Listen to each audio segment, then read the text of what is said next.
বুদ্ধিমান কচ্ছপ ও গাধা।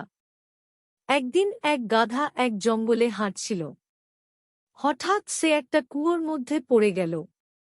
সে চিৎকার করতে লাগল, বাঁচাও, বাঁচাও। কেউ এগিয়ে এলো না। অনেকক্ষণ পর এক বুদ্ধিমান কচ্ছপ এলো সেই পথে। কচ্ছপটি কুয়োর কাছে এসে বলল, হে গাধা ভাই, তুমি এত চেঁচাচ্ছ কেন?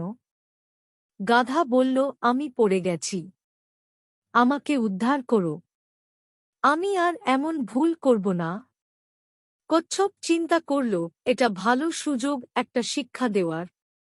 সে বলল, ঠিক আছে, কিন্তু তোমাকে আগে ৩টা প্রশ্নের উত্তর দিতে হবে।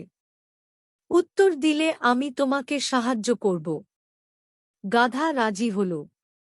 প্রশ্ন ১, কচ্ছপ, তুমি কুয়োর দিকে না তাকিয়ে হাঁটছিলে কেন?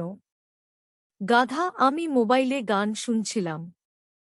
প্রশ্ন ২, কচ্ছপ, তুমি মোবাইল কেন ব্যবহার করছো হাঁটার সময়?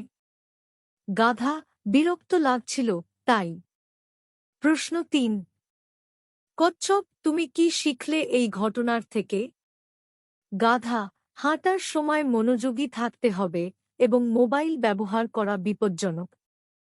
তখন কচ্ছপ বলল, তুমি নিজেই নিজেকে বাঁচাতে পেরেছ, কারণ তুমি নিজের ভুল বুঝতে পেরেছ।